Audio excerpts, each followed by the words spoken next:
Oh, buddy, why are you standing out in the sun? That's the whole point of having a stall. Am I gonna have to lock you in? This is PJ. He's a 6-year-old thoroughbred, and he presented with a very swollen leg. He was fine in the morning, and then at night, his leg had just puffed up and he wouldn't bear weight on it. We were concerned it's something called cellulitis. Usually happens as a result of an insect bite. Some bacteria gets in and starts the leg swelling. So we wanted to get a vet out immediately since he wouldn't bear any weight. He wouldn't move on it. We had x-rays done just in case it was something more serious, but that didn't show any issues.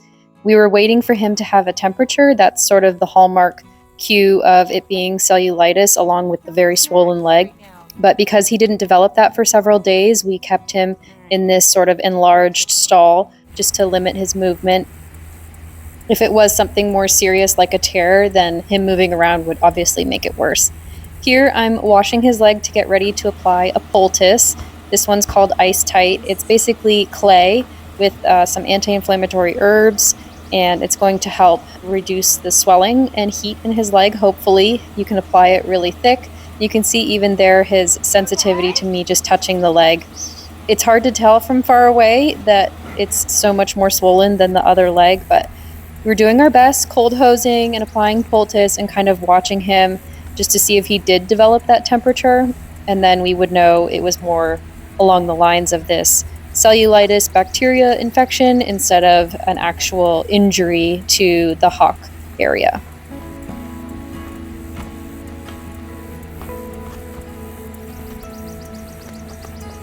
It is super, super hot where we are right now. High heat, high humidity. We haven't been able to do much with the horses because of it. You can see PJ is just absolutely covered in sweat. He's a heavy sweater, but of course he's the type of horse who will just stand outside anyways. The other horses are already in the shade, as you can see, and I'm just trying to convince PJ to come in. That's where his hay is. That's where the fan is, and we just want him to be as comfortable as possible. It's hard for him to cross over this little lip area because he doesn't want to put weight on the affected leg. So I'm just trying to encourage him as gently as possible and encourage and motivate him to step over that. That way I can kind of keep him in the shade until it cools off later in the day.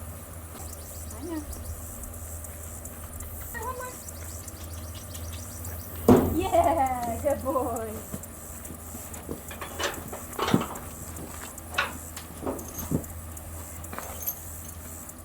PJ's getting some anti-inflammatory medication with his food just to help him with the swelling, and we're just waiting for this infection fever to show up to kind of guide us in the direction of what's going on. So he eats that no problem. He's much more comfortable being in the shade. PJ's pasture mates have been keeping him company while he's in his little stall, and we're going to have the vet out in another couple days to have a second look at what's going on. At this visit, PJ did finally register a higher temperature, which isn't good, but it does indicate to us that he is dealing with this infection issue that we think he has. The vet is going to take some ultrasound with a little pocket ultrasound tool and see if there's any restricted blood flow, which might indicate another issue called vasculitis, or a third issue called lymphanginitis, I believe. So she's going to take a look at what's going on. It's so painful for him. He doesn't want to bear weight on it still. It's painful for anybody to touch it. I tried having some wraparound ice packs on his leg, specifically made for horses, and he just would not let us put it on. The pressure was just too much. The swelling in his leg just made him so sensitive. So poor guy, he's being a really, really good sport during all of this. We're trying to just get it sorted and figure out exactly what's going on so that we can treat him properly.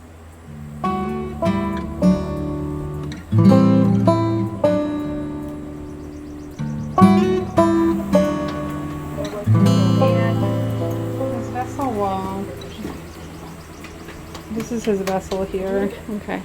So he does have a little bit of decreased blood flow in there. Okay. But see how thick that wall is? There and there. Okay. So it's really where the ultrasound was pushing. Right. It left indentations. Right, yeah. Like there's a spot, there's a spot, there's a spot. So it's called pitting edema. It leaves a little leaves little impression.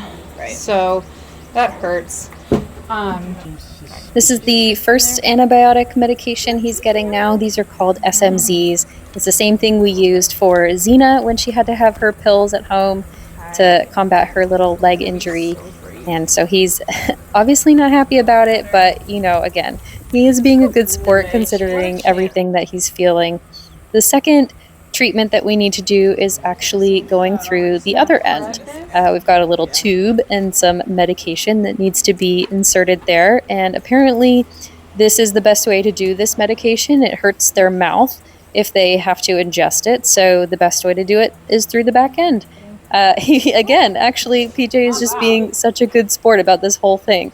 So, I mean, what can you ask for if you've got a patient that needs a bunch of things done and needs to be on stall rest for him to be cooperative like he is? Both of these medications need to be done twice a day, along with a third medication. And so he's going to be getting a lot of hands-on care over the next couple days.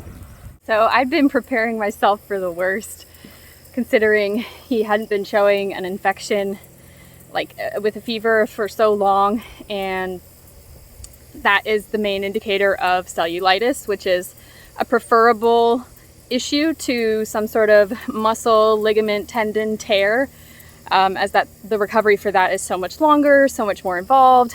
I'm relieved that it seems to be cellulitis, which is much more easily resolved with antibiotics. You saw a couple different methods of giving the antibiotics. So far it's going to be this for the next couple days, and hopefully he's going to do better. PJ has come a really long way from when we first got him after just being let down off the track. And we've put a lot of work into him, and it would just be a shame if something so detrimental had happened. So we're going to keep our fingers crossed that this is going to work and it's going to fix the problems that he's got and get his leg looking better, and he should be back sound and moving good before too long. So thank you guys for watching and staying with us on this journey. I know it's been just so crazy hot. We haven't been getting up to not much riding or training in this heat, but hopefully the weather's going to break a little bit. We've got some cute riding videos coming, and I hope you guys are going to enjoy that. Thanks for watching. If you liked it, give it a thumbs up. Subscribe if you're not already. We'll see you in the next one.